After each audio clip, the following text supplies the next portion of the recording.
I moved across the country 5 years ago for work. My older siblings, Dwayne and Cora, stayed in our hometown, while I built a life in Seattle. Our father died when we were teenagers, leaving Mom with the house, savings, and his pension. Mom turned 63 years ago and mentioned she was working with Dwayne, who'd gotten his real estate license, to organize her affairs. Last fall, our communication pattern changed. Mom had always called me twice weekly, but suddenly she only texted, usually late at night. Her messages were brief and vague. When I asked to video chat, she'd say her internet was acting up or she was too tired. I offered to visit for Thanksgiving, but she insisted she was going on a cruise with her church group. Dwayne confirmed this when I called him to check. I believed him because Dwayne had always handled Mom's finances since Dad died. At Christmas, I sent gifts to Mom's address.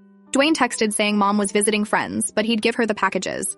When I asked for her friend's address, he said he didn't have it, but she was having a wonderful time. I accepted this explanation, though something felt off. In February, I received a call from hospital. The nurse explained Mom had collapsed in a Walmart parking lot with dangerously high blood sugar. She'd been living in her car for at least 2 months. The temperature had dropped to 26 degrees that night. They found my contact in her phone. I flew home immediately. Mom looked small in the hospital bed, hooked to IV fluids. Her diabetes had worsened from lack of medication. Her fingernails were dirty. She wore 3 sweaters layered together. When she saw me, she just said, "I didn't want to bother you." The truth emerged in pieces. Last summer, Dwayne convinced Mom to transfer the house deed and accounts to him and Cora for tax purposes and to avoid probate costs. Once the paperwork was complete, they changed the locks. They told her she could stay in the guest house until they sorted things out. 2 weeks later, Cora informed Mom the guest house needed renovations. They gave her $2,000 and said she needed to figure something out for a few months. Mom used the money for a cheap extended stay motel until the funds ran out in December. She'd been living in her car since, parking at different lots each night, using gas station bathrooms to wash up. She'd been too ashamed to tell me. I called Dwayne from the hospital. "Mom's been homeless," I told him. "She's exaggerating for attention," he replied. "We offered her an apartment." This was a lie. The apartment was a single-room rental with a shared bathroom that cost $1,100 monthly. Mom's entire Social Security check was $1,087. Dwayne had been collecting that money too, claiming he was managing it for her. I drove to Mom's house, now Dwayne's house, where he lived with his wife Catalina. The lawn was freshly landscaped. A new Audi sat in the driveway next to Mom's old Camry, which now had Catalina's vanity plate. Dwayne refused to let me inside. Through the window, I saw Mom's antique dining table, the one Dad had restored for their 25th anniversary. Catalina served coffee on Mom's china. I contacted a lawyer specializing in elder abuse. We filed for emergency injunctive relief and contacted Adult Protective Services. The lawyer explained that while the deed transfer appeared legal on paper, the circumstances constituted financial exploitation. 3 days later, we returned with police and court orders. Dwayne looked shocked when we arrived. He'd assumed I would accept his version of events. Arthur, Dwayne's attorney, tried to block the doorway. The police informed him of the court order. Inside, most of Mom's possessions were gone. Her bedroom furniture, my father's watch collection, the family photo albums. Cora arrived screaming that we were trespassing. She claimed Mom had given them everything because she didn't need it anymore. We discovered they'd sold Mom's belongings through online auctions and consignment shops. The money had funded their new kitchen renovation, Catalina's new car, and a vacation to Europe. They'd told friends and family that Mom was in a lovely retirement community with round-the-clock care. Douglas, their accountant, had helped structure everything. He provided documents showing Mom had gifted them her assets. Mom's signature appeared on the forms, but she had signed believing they were routine tax documents. She trusted her children completely. When I showed Mom the evidence, she cried silently. "They're still my babies," she whispered. "I don't want them in trouble." But I couldn't let this stand. The lawyer filed civil and criminal complaints. Dwayne and Cora received notice yesterday. They've been calling non-stop, alternating between threats and tearful apologies. Last night, I found Mom staring at old family photos. "I raised them better than this," she said. I looked at my siblings' faces in those pictures, thinking about how they left our mother sleeping in a car while they enjoyed her home and possessions, how they watched her health deteriorate while telling everyone she was being cared for. They stole more than material things. They stole her dignity, her trust in her own children. For that, I will make sure they face every possible consequence. They thought I would back down like Mom did. They have no idea what's coming. First update. It's been 2 weeks since my last post. So many of you reached out asking for updates, and honestly, writing everything out was weirdly therapeutic, so here goes.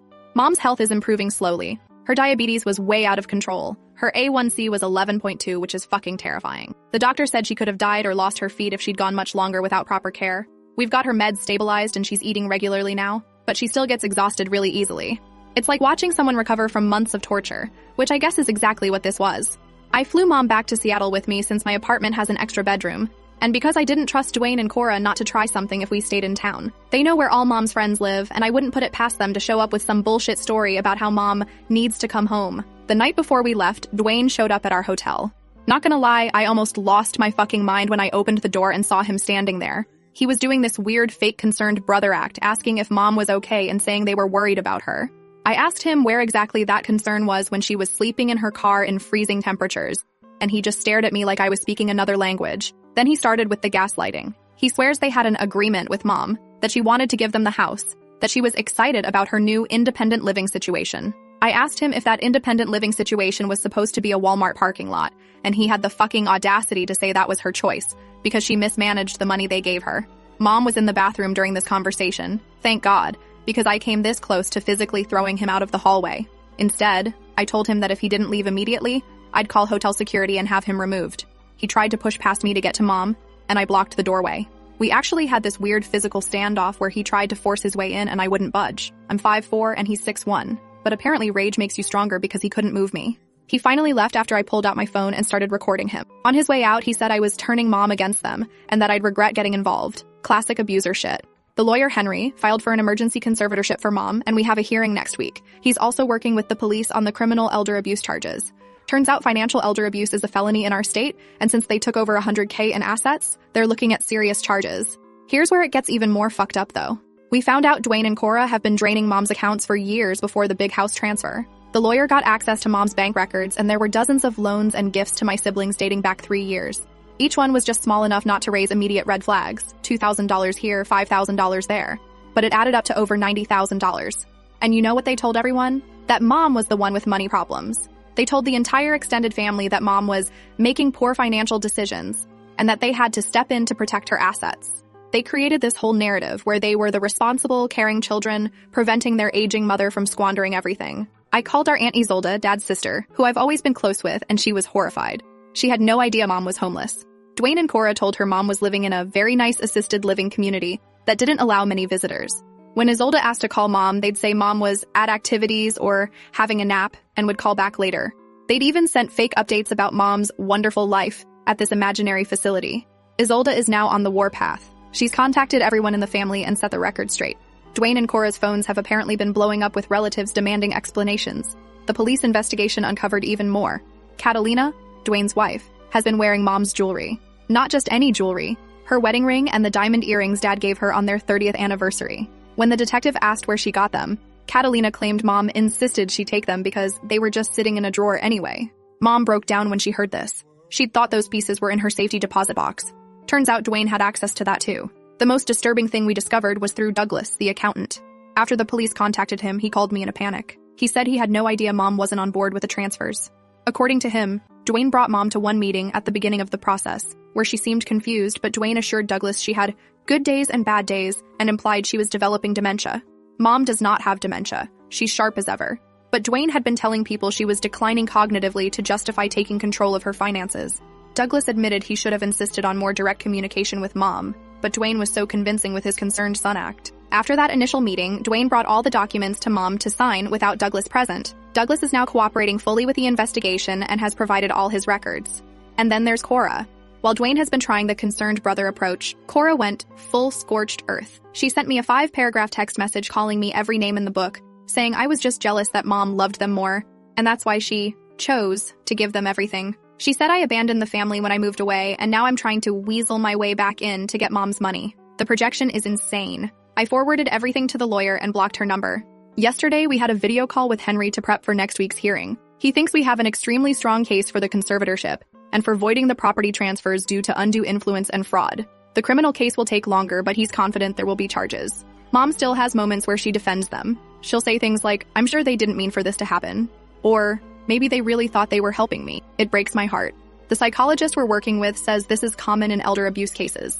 Victims often blame themselves or make excuses for their abusers, especially when they're family. The hardest part was last night. Mom had a nightmare and was crying out in her sleep. When I went to check on her, she was sitting up in bed, disoriented, asking if she needed to go back to her car because Dwayne needs the guest house for storage. It took me 20 minutes to reassure her that she was safe, that she never had to sleep in her car again. I've never felt rage like this before. It's like this cold, hard thing sitting in my chest. I look at pictures of us as kids. Dwayne teaching me to ride a bike, Cora doing my hair for prom, and I can't recognize those people in who they are now. Our court date is next Thursday. The lawyer says we need to be prepared for them to fight dirty, to claim mom is incompetent or that I'm manipulating her. We have medical records proving she's competent, but it's still going to be ugly. I'll update after the hearing. In the meantime, I'm focusing on helping Mom regain her health and her dignity. And yes, I'm still planning how to make sure my siblings face every possible consequence for what they did. Not just legal consequences, but social ones too. Everyone they know is going to learn exactly who they really are. To the people asking if I'm afraid of destroying the family, what family? They destroyed it the moment they decided their mother was worth less than her possessions. Second update, court day finally happened, and holy shit, you guys. I don't even know where to start. I've spent the last week helping Mom prepare for facing Dwayne and Cora. Our lawyer Henry warned us they'd likely try to paint her as confused or incompetent, so we practiced how to answer questions clearly and confidently. The night before, Mom barely slept. She kept asking if we could just work things out as a family instead. I had to gently remind her that they left her homeless while selling her possessions and wearing her wedding ring. That's not a misunderstanding. That's calculated fucking evil. We flew back for court. Henry advised us to arrive early to avoid any potential confrontation in the hallway. Smart move, because Dwayne, Catalina, and Cora showed up with their lawyer just minutes before the hearing, clearly hoping to ambush Mom. The look on their faces when they realized we were already inside was priceless. Their lawyer was this slick dude named Jeremy who specialized in real estate law, not elder abuse cases. Red flag number 1. When the judge asked about the property transfers, Jeremy tried arguing that Mom had gifted everything to her children out of love and generosity. The judge wasn't buying it and asked for documentation showing Mom's intent to gift rather than just transfer for tax purposes. That's when Jeremy produced a letter, supposedly written by Mom, expressing her desire to give Dwayne and Cora everything. Mom looked shocked. She never wrote any letter. The handwriting wasn't even close to hers. I watched the judge examine it with narrowed eyes. He asked if they had the original, not just a photocopy. They didn't. Convenient. Our lawyer presented Mom's medical records showing she was fully competent, contradicting their claims she needed help managing her affairs, along with her bank statements showing the systematic draining of her accounts. Then came the photos. Henry had asked me to document Mom's condition when I found her, so I had pictures of her sleeping in her car, her unwashed clothes, her insulin stored in a gas station cup with melting ice. The judge's face when he saw those photos? I've never seen someone look so disgusted and sad at the same time. The real bombshell came when Douglas the accountant testified. He confirmed that Dwayne had explicitly told him the transfers were for tax and probate purposes only, and that Mom would continue living in her home. He provided emails where Dwayne specifically asked how to structure things to minimize taxes while keeping Mom comfortable in her house for the rest of her life. Dwayne's face went white.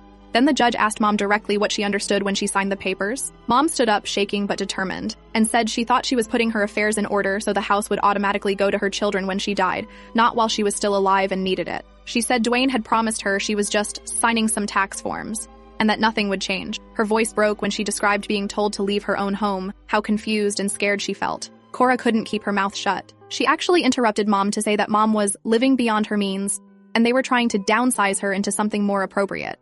The judge shut her down immediately, asking if a car in a Walmart parking lot was what she considered appropriate housing for her diabetic mother. Cora had no answer. When Mom described how they'd changed the locks while she was at a doctor's appointment, how she'd come home to find her key didn't work, and Dwayne telling her through the door that she needed to figure something out, I swear I heard someone in the gallery gasp.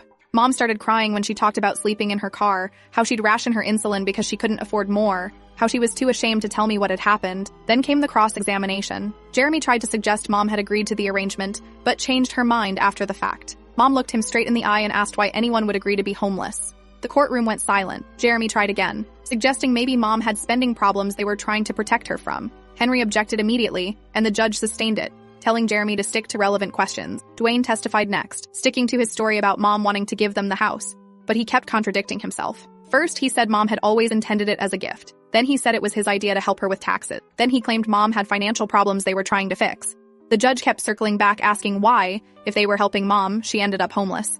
Dwayne's answer was that Mom refused the apartment they found for her. Henry immediately presented evidence that the apartment cost more than Mom's entire monthly income. When Dwayne tried claiming they'd given Mom money to live on, Henry showed Mom's bank statements proving no deposits had been made. Dwayne then said they'd given her cash, $2,000, which Mom had supposedly wasted. Henry asked what $2,000 was supposed to cover after 63 years of Mom supporting them, paying for Dwayne's college, helping with the down payment on his first house, and raising Cora's son when Cora had postpartum depression. Dwayne had no answer. Catalina was called next. Henry asked her directly about Mom's jewelry. She claimed Mom had insisted she take the items because Catalina had always admired them. Henry asked if she had any proof of this gift. A card, a note, a witness. Nothing. Then Henry showed photos of Catalina wearing Mom's wedding ring at a party, 3 months before the house transfer even happened. Catalina's face turned red. She claimed it was a loaner that Mom had forgotten to ask for back. The judge wasn't having any of it. By the end of the day, He granted the emergency conservatorship to me, ordered a freeze on all assets that had belonged to Mom, and instructed the county prosecutor to review the case for criminal charges. He also ordered a full accounting of everything that had been taken from Mom, sold, or transferred in the last 3 years. Outside the courtroom, Cora completely lost it. She started screaming at Mom that she was dead to her, that Mom had chosen the wrong child, that she'd regret this. Security had to intervene. Mom was shaking so badly afterward that a court officer brought her water and asked if she needed medical attention. That evening, Aunt Isolde hosted us at her house. She invited several family members who wanted to see Mom and apologize for believing Dwayne and Cora's lies. Cousin Alan, Dad's brother's son, broke down crying when he saw Mom's condition. He kept saying he should have checked on her directly instead of taking Dwayne's word that she was doing great in some fancy retirement home. Just when I thought the day couldn't get more intense, Uncle Antonio, Dad's brother, arrived. He'd flown in from Arizona after Isolde called him. He brought old family photos, including ones of our dad, and sat with Mom for hours just reminiscing. It was the first time I'd seen Mom genuinely smile in weeks. But here's the worst part. While we were at Isolde's, Dwayne and Cora went back to Mom's house and started removing things. A neighbor called to alert us that they were loading furniture into a moving truck at 11 p.m. Alan called the police, who caught them in the act of taking more items despite the court order freezing all assets. They were warned but not arrested since the ownership was still legally unclear, pending further court proceedings. We went to the house the next morning with the police to document what was left. The place had been ransacked. They'd taken all the remaining valuables, family photos, Mom's remaining jewelry.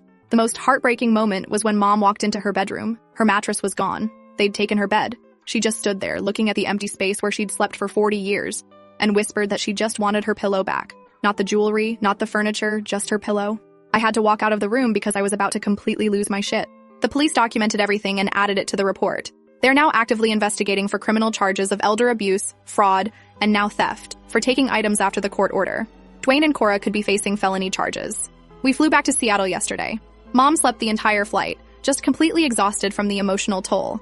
I've taken family leave from work to help her get back on her feet. She has good days and bad days. Sometimes she seems almost normal, laughing at something on TV or enjoying a meal. Other times I find her staring out the window, silent tears running down her face. The hardest part is that she still loves them. Despite everything, she still asks if there's a way to drop the charges, if we can just get her house back and forget the rest. I have to keep reminding her that they need to face consequences or they'll do this to someone else. Henry called this morning with an update. The judge has scheduled another hearing to determine permanent conservatorship and to review the forensic accounting of all Mom's assets. Dwayne and Cora have apparently hired a new lawyer, someone with experience in criminal defense. They know they're in serious trouble. The prosecutor's office called yesterday. They want to meet with Mom to discuss potential criminal charges against Dwayne and Cora. Mom got upset at first, but after talking it through, she agreed to the meeting. I think she's finally beginning to accept that what they did wasn't just a mistake or a misunderstanding. It was calculated and cruel. To everyone who asked if I'm still planning my revenge, the legal system is doing it for me. Watching them squirm as their lies are exposed in court, seeing the judge's face as he realized what they did to their own mother, knowing that their friends and family are learning who they really are, that's better than anything I could plan. But I'm not done fighting. Not until Mom gets everything back. Not until they face every possible consequence for what they did. They thought I would back down because I live far away. They thought Mom wouldn't fight back because they're still her babies. They were wrong on both counts. I'll update again after the next hearing. Thank you to everyone who's offered support and advice. It's helped more than you know, especially on the days when it all feels overwhelming. Mom's going to be okay. She has me now, and I'm not going anywhere. Last update. It's been 3 months of absolute hell since my last update. I thought getting the emergency conservatorship would be the end of it, but Dwayne and Cora have turned this into all-out war. 2 days after we flew back to Seattle, I woke up to 17 missed calls. Dwayne somehow got my work number and called my boss claiming I'd kidnapped Mom and was trying to steal her money. My boss called me confused, and I had to explain the whole situation. Thank God she believed me, but it was humiliating having to tell my professional colleagues about my family's dirty laundry. That same day, Cora started posting on Facebook that Mom was having mental episodes and that I was manipulating a vulnerable woman for financial gain. She tagged family members, even my college roommate. People were calling and texting me asking what the hell was going on. Aunt Isolde tried reporting the posts, but Facebook refused to take them down. We got a temporary restraining order against both of them, but that just drove them underground. Dwayne started calling Mom's old friends, telling them I was isolating Mom and stealing her money. Last month, we had to fly back for another court hearing. Dwayne and Cora hired a new lawyer, this slick guy named Jeremy who specializes in criminal defense. Their strategy became clear immediately. Claim Mom gave everything willingly, then became confused later. In the courthouse hallway, Cora cornered Mom while I was talking to Alan. By the time I realized what was happening, Cora had Mom backed against the wall, hissing that she'd tell everyone about Mom's secret drinking problem if she didn't drop the charges. Mom doesn't have a drinking problem. She barely touches alcohol because of her diabetes. I yanked Cora away from Mom and she scratched my face, drawing blood. Security had to separate us, and Cora played the victim, crying that I'd attacked her for trying to reconcile with Mommy. The judge wasn't fooled. He granted the permanent conservatorship and ordered a full accounting of all assets. Dwayne lost it in the courtroom, shouting that we were destroying his family, that his children would suffer because of Mom's vindictiveness. The judge threatened him with contempt, and Dwayne stormed out.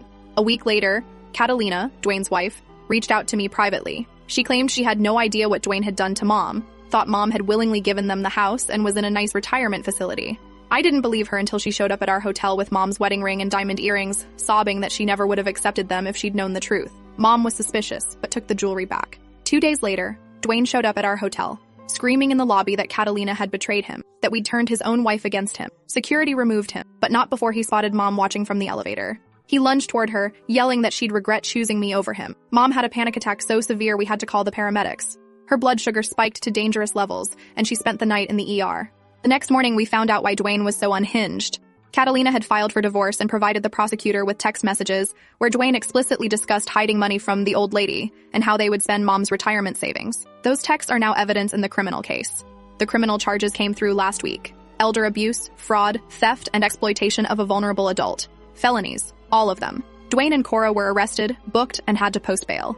Dwayne called Mom's doctor, claiming to be her primary caretaker, trying to get her medical records. When that failed, he showed up at the clinic demanding to speak to the doctor. They had to call security to remove him. He's now violated the restraining order, which could revoke his bail. This morning, we learned Dwayne has been telling neighbors and business associates that Mom has dementia, and I've manipulated her into making false accusations. He's trying to rally people against us before the trial. Aunt Isolde called to warn us that he's been reaching out to extended family members, spinning elaborate lies about Mom's mental state. We're looking for a new place to live where Dwayne and Cora can't find us. Mom doesn't want to go back to her house even if we get it back. Too many painful memories. We're considering leaving the state entirely, starting fresh somewhere they can't reach us. I never wanted this war. Mom certainly didn't. All she ever asked was to live with dignity in the home she spent her life paying for. Instead, she's in hiding, traumatized, watching the children she raised try to destroy her reputation to save themselves from consequences. The prosecutor says Dwayne and Cora are likely looking at 3 to 5 years if convicted on all counts. Their lawyers have reached out about a plea deal, offering to return what's left of Mom's assets in exchange for reduced charges. Mom initially wavered. The thought of her children in prison still hurts her.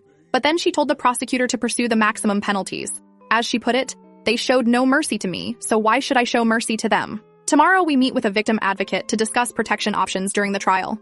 Mom will have to face Dwayne and Cora in court, sit across from them while describing how it felt to sleep in her car with untreated diabetes while they lived in her house. I don't know where she'll find the strength, but she's determined to see this through. Thank you, Reddit. Your messages have helped Mom realize she's not alone, that she deserves justice, that what happened to her wasn't her fault. Final update. Hi, Reddit.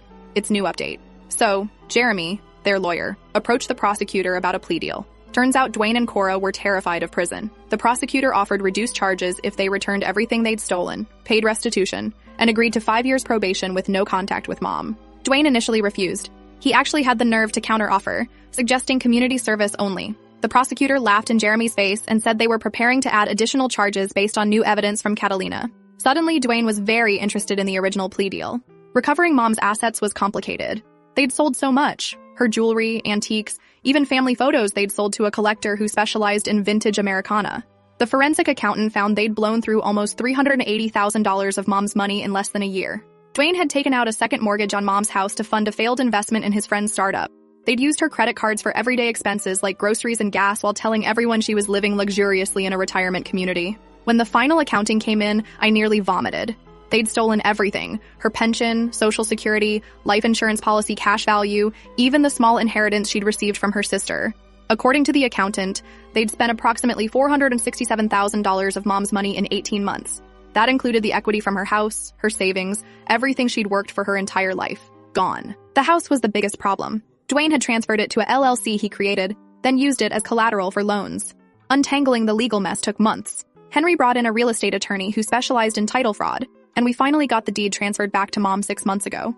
But the house wasn't the same. When we finally got access, it was heartbreaking. They'd remodeled everything, destroying the character of Mom's 1940s craftsman. Mom walked through silently, touching walls and door frames like she was saying goodbye. When she reached her bedroom, she finally broke down. I found her sitting in the middle of the empty room, clutching the only thing they'd left behind, an old photo album filled with pictures they apparently deemed worthless. Pictures of mom and dad when they were young. Pictures of Dwayne and Cora as babies. Pictures of us as a family before everything fell apart. We decided to sell the house. Mom couldn't bear to live there knowing what they'd done, seeing the changes they'd made. It sold for less than it was worth before their renovations, which Henry said was typical for flipped houses with cheap materials. The money went into a trust for Mom that only I can access as her conservator. As for Dwayne and Cora, they both took the plea deal. In addition to probation, they're required to pay full restitution, $467,000 plus interest. The judge structured it so they'll be paying Mom for the next 20 years.